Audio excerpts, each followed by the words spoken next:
డిఎస్సికి సంబంధించి అసలు హైకోర్టు ఏమని తీర్పిచ్చింది, వీళ్ళు ఏమని చెప్తున్నారు, తీర్పులు ఏమి ఇవ్వాల హైకోర్టు ఈ విచారణని వాయిదా వేసింది.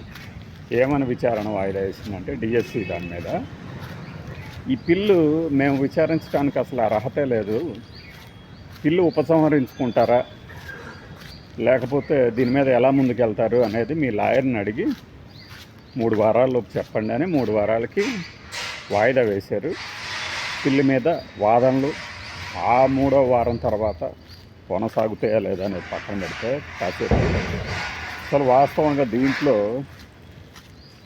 పిటిషనర్ పర్వతరెడ్డి గారు వైఎస్ఆర్సీపీ ఎమ్మెల్సీ, ఆయన ప్రమేయం దీంట్లో ఉందా లేదా అంటే మిగిలినటువంటి అభ్యర్థులు మనం చాలా రోజుల నుంచి చెప్తా ఉన్నాం, మీకు లీగల్ ఫైట్ చేయాలి కానీ ఇలా రాజకీయపరమైనటువంటి ఫైట్ అంటే ఆరోపణలు చూపిస్తూ ఏదో జరుగుతుంది ఇక్కడ ఏదో జరిగింది అనడం కాదు, లీగల్గా ఫైట్ చేయాలి కదా అని అదే హైకోర్టు కూడా చెప్పింది. మీకు నిజంగా ఇందులో అన్యాయం జరిగింది అనుకుంటే లీగల్ ఫైట్ చేయడానికి వాళ్ళు రావాలి కదా అంటే పిటిషనర్ అంటే పర్వతరెడ్డి గారు ఏం చెప్పారు, వాళ్ళు భయపడుతున్నారు, క్రిమినల్ కేసులు పెడతామంటున్నారు, డిఎస్సి మీద కనుక దుష్ప్రచారం చేస్తే సోషల్ మీడియాలో మాట్లాడినా కూడా అందువల్ల వాళ్ళు భయపడుతున్నారు. అంటే మీరు చెప్పినట్లు ఆ భయం ఏం లేదు, ఎందుకంటే దాదాపు 335 పిటిషన్లు రిట్ పిటిషన్లు దాఖలైనాయి కదా, మరి వాళ్ళందరూ భయపడుతున్నారా? కాదు కదా. పైగా ఒకవేళ మీరు చెప్తున్నట్టు ఇందులో కనుక ఏదైనా అవకతవకలు జరిగాయి నోటిఫికేషన్ ఇవ్వడానికి ముందే అని కనుకంటే అప్పుడే ఎందుకు రాలేదు కోర్టుకి? ఫైన్, ఈ పిటిషన్ మీద మీరు మీ వాదనకు తగినట్లు ఆధారాలు ఏం చూపించలేదు కాబట్టి దీని మీద మేము జోక్యం చేసుకోమని మాత్రమే చెప్పింది. ఇల్లు ఉపసంహరించుకుంటారా ఇంకేమైనా రూపంలో వాదిస్తారా అనేది చెప్పండి అంటే ఆయన సమయం కోరారు. ఇది జరిగింది. ఇక ఇప్పుడు లీగల్గా మనం మాట్లాడుకుంటే 39 రిట్ పిటిషన్లు స్పోర్ట్స్ కోటాకి సంబంధించే ఉన్నాయి, అలానే 65 పిటిషన్లు ఇంకో చోట ఉన్నాయి, ఇంకొంతమందిని గ్రీవెన్స్ సెల్ దగ్గరికి వెళ్ళమని హైకోర్టు చెప్పింది, లేదంటే కింద కోర్టు చెప్పింది. ఇవన్నీ ఏంటంటే చెప్పుకోవడానికి పనికి వస్తాయి. నిజంగా ఆ డిఎస్సికి సంబంధించి స్పోర్ట్స్ కోటాకి సంబంధించి ఇక్కడ హైకోర్టు ధర్మాసనం ఒక మాట మాట్లాడింది, అది కేంద్ర ప్రభుత్వమే స్పోర్ట్స్ కోటాని రిజర్వేషన్ విధానాన్ని తీసుకొచ్చింది, దాని ప్రకారమే ఈ స్టేట్ గవర్నమెంట్ నడుచుకుంది కదా అని. స్టేట్ గవర్నమెంట్ దాని ప్రకారమే నడుచుకుంది అని నిరూపించగలగాల. ఒక జీవో ఇచ్చి ఆ జీవోని వెనక్కి తీసుకున్న విషయం నిజమే కదా. ఆ రూపంలో వాదనలు కనుక కొనసాగితే కాస్త ఉపయోగం ఉంటుంది. లేదు మీరు సిబిఐ విచారణకు ఆదేశించండి అనే దాని మీద అయితే అవసరం కనబడట్లేదు అని పిటిషన్ కొట్టేస్తారు, గ్యారంటీ జరుగుతుంది. స్పోర్ట్స్ కోటాలో కొన్ని ఉద్యోగాలు ఫలానా రకంగా మాల్ ప్రాక్టీస్ జరిగినాయి అని ఆరోపిస్తే దానికి ఆధారాలు చూపించాలి. ఆధారాలు చూపించినప్పుడు ప్రభుత్వం తరపున స్పందన లేకపోతే హైకోర్టు ఏదన్నా చేస్తుంది. హైకోర్టు స్పందించడానికి ముందే రాష్ట్ర ప్రభుత్వం కొంతమందితో అధికారులతో యంత్రాంగంతో ఒక కమిటీ ఏర్పాటు చేస్తుంది కాబట్టి ఆ ఏర్పాటు చేసిన కమిటీ ముందుకెళ్తే మీ డౌట్లను క్లారిఫై చేస్తామన్నప్పుడు ప్రభుత్వం తరపు నుంచి ప్రయత్నం కనబడుతుంది. మరి ప్రతిపక్షం తరపు నుంచి ప్రయత్నం ఏంటి? సిబిఐ దర్యాప్తుకి ఆదేశించండి అని. దాంతో ఏమవుతుంది, ఒకవేళ హైకోర్టు కనుక సిబిఐ దర్యాప్తుకి ఆదేశిస్తే ఇది మా విజయం అని చెప్పుకోవడానికి వాళ్ళకు ఒక ఆధారం దొరుకుతుంది. అంతకుమించి సిబిఐ దర్యాప్తు చేయగానే అందులో క్లీన్ చిట్ దక్కిందనో దక్కలేదనో ఇచ్చారనో ఇవ్వలేదనో అంటే సిబిఐకి చాలా ఉన్నాయి కదా కేసులు, సో పెండింగ్లో పడిపోతూ ఉంటే ఎన్నికలు వచ్చేస్తాయి. ఆ కోణంలో ప్రతిపక్షం ఆలోచన ఉండదు.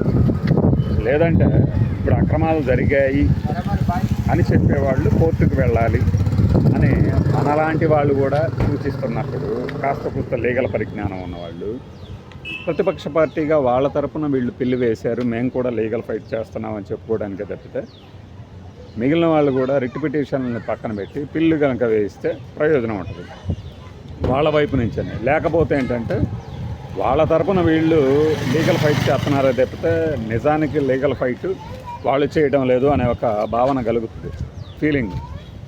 అది తొలగించాలి అంటే ఈ మూడు వారాల్లోపు ఆ పిటిషన్ వేసిన పర్వతిరెడ్డి మొబిలైజ్ చేయగలగాలి. లేదంటేనేమో పిటిషన్ని విత్డ్రా చేసుకోవాలి. లేకపోతే ఏమవుతుంది, అపహాస్యం బారవుతుంది. ఈలోపే కోర్టు ఏదో మొట్టికాయలు వేసింది, షాక్ ఇచ్చింది, చెప్పుకునే వాళ్ళు చెప్పుకుంటారు. హైకోర్టు విచారణకు తీసుకున్నంత మాత్రాన అన్నీ సక్రమంగా జరిగినట్టు కాదు, అలాగని అక్రమాలు జరిగినట్టు కాదు. విచారణకు ఎందుకు తీసుకోలేదంటే క్లియర్ కట్గా చెబుతున్నారు కదా, మీ వాదనకు తగినట్లు ఆధారాలు చూపించలేకపోతున్నారు మీరు అని. సో ఆధారాలు ఉంటే తీసురండి, చూపిద్దాం. ఇదే లోకేష్ కూడా చెప్తా ఉంటాడు, మీ దగ్గర ఆధారాలు ఉంటే చూపించు, సభలు రా చర్చిద్దామని. అలాంటప్పుడు డిఎస్సికి సంబంధించి కొంతమంది చేసే అనవసర వృధా ప్రయత్నం తప్పితే అది కోర్టులోకి వెళ్ళి కూడా ముట్టికాయలు వేయించుకున్నారు అని ఈ రోజున టీడీపీకి సంబంధించిన అంతేవాసులు, వన్యమాగదులు, భజన పరులు, మీడియా అంతా మాట్లాడుతుందంటే అది వైఎస్ఆర్సీపీ ఇచ్చినటువంటి ఒక అస్త్రం. వైఎస్ఆర్సీపీ వాళ్ళ చేతులతో వాళ్ళే ఒక అస్త్రం ఇచ్చారు.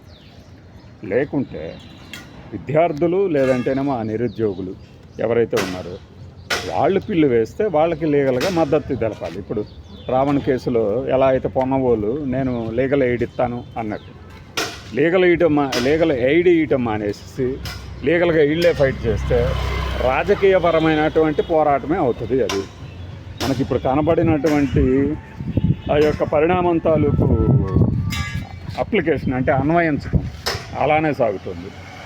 ఇలా కాకుండా కాస్త కూస్త పటిష్టంగా వాదనలు తయారు చేసుకుంటే కనీసం పిల్లు విచారణ కలిపి విచారణ చేసింది, పిల్లు మీద విచారణ వరకన్నా వెళ్తుంది. లేదంటే కనీసం పిల్లిని స్వీకరించలేదని ఎగతాళికి గురవుతుంది.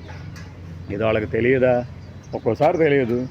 మనం పిల్లి వేయగానే అంటే ఒకటి ఇక్కడ వీళ్ళే కోర్టుకి వెళ్ళొచ్చు కదా, వీళ్ళే కోర్టులో పోరాటం చేయొచ్చు కదా అనే వాళ్ళకి సమాధానంగా పిల్లి వేసి ఉండొచ్చు. కానీ పిల్లులో బలం ఉండాలి అంటే ముందు రాజకీయపరమైనటువంటి పోరాటంతో పాటు ఇప్పుడు ఫర్ సపోజ్ జడ శ్రవణ్ కుమార్ ఉన్నాడు, ఆయన చాలా చోట్ల కొన్ని పిల్లులు వేశాడు, కొన్నిట్లో విజయం వచ్చింది కూడా. ఏది నేరస్తులను రోడ్డు మీద నేరస్తులుగా భావించబడుతున్న వాళ్ళ రోడ్డు మీద పెరేడ్ చేయించుకుంటా వెళ్ళటాన్ని నిషేధించండి అని అది ఆయన సాధించేది. ఆయనే కాదు ఎవరు వెళ్ళినా కూడా ఇప్పుడు నువ్వు నిందితుడిగా ముద్దాయిగా ఉన్న దశలోనే ఈడే చేసాడు అని సంఖ్యలు వేసి తీసుకుపోతుంటే ఒకటి పరువు, ఒకటి రెండవది వాళ్ళ మీద దాడి చేసే అవకాశం ఉంది.